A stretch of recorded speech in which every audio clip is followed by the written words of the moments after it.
Hello everyone, it's Seth, probably better known as Saffron Olive, and it's time for another Instant Deck Tech.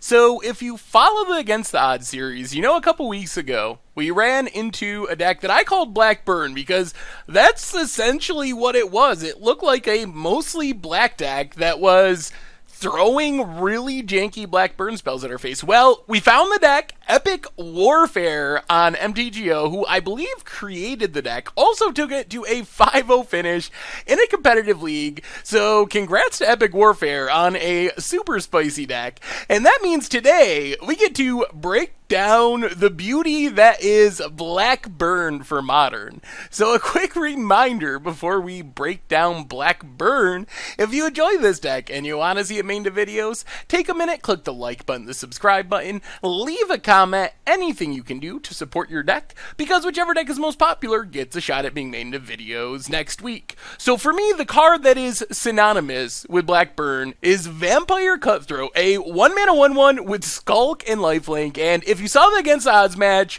we just got beaten down by this vampire. We couldn't block it. It actually doesn't get blocked by many creatures in Modern, because most creatures in Modern have a power greater than the Vampire Cutthroat, so it just pings in for damage, gains a little bit of life. It's basically the Black Goblin Guide, I think, is basically that power level. So that's the 1-drop. That starts off the beads, and then the rest of the creatures in the deck, we have Drolf's Messenger, which is quite literally a burden creature. 3 mana, you get a 3/2, drains for 2 when it enters the battlefield, and then it has Undying, so once it dies, it comes back as a 4/3 and drains again. Actually a really powerful threat. The downside is it enters tapped, and Path to Exile gets it pretty good because you don't get the Undying trigger, but in a lot of matchups, Drolf's Messenger is very, very strong, sort of the black version of Kitchen Finks, an inverted Kitchen Finks. Phyrexian Obliterator is very powerful in any deck that can cast it. Also struggles a bit with Path to Exile, but it's so hard to block because if you block it, you gotta sacrifice a bunch of your stuff, you can't kill it with burn damage, so it's very powerful and gets in a ton of damage because no one ever wants to block it. And then Dark Confidant, make sure we keep drawing our other creatures, drawing our burn spells. So apart from creatures, we have a lot of Blackburn. Well, we also have a little bit of Redburn. The deck does just barely touch into red, so it gets 4 actual lightning bolts. But then it has Bump in the Night, which is the black version of Lava Spike, except it also has flashback. So if somehow this deck goes long enough that you're still playing on turn 6, you can flash it back for 5 in a red to do 3 more to your opponent. And then Alms to the Vein, drains for 3 damage. If you can Madness it, which doesn't seem all that common in the deck, there are a couple of Collective Brutalities, but not a lot of ways to discard it. You can cast it for 1, but most of the time it's going to be 3 mana drain for 3. Then we have Collective Brutality, which we talked about. Good for discarding our Alms of the Vein. Also, kind of another black burn spell. Can drain for 2, kills a creature to rest, is just a super powerful card. And then Sign in Blood, mostly in the deck to turn on ourselves and draw more cards, draw our Obliterators and Messengers and burn spells, but if we get our opponent down to 2 life, we can also target our opponent and get those last 2 points of damage in thanks to the loss of 2 life there. And then for removal, not counting our burn spells and Collective Brutalities, we have 4 Fatal Pushes.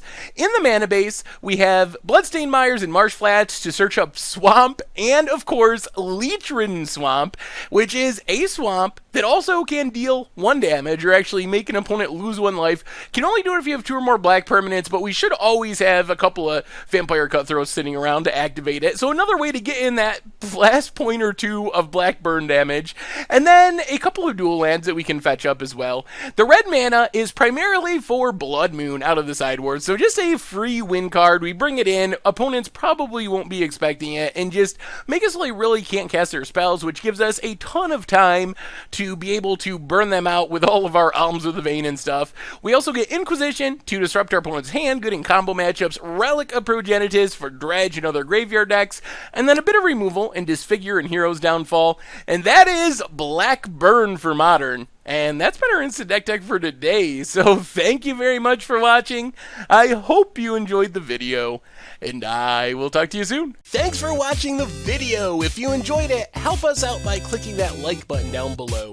And to keep up on all the latest and greatest, click that subscribe button. And don't forget to hit that bell icon to get alerts whenever we have new videos. And if you want to, check out some of our other sweet videos here and here.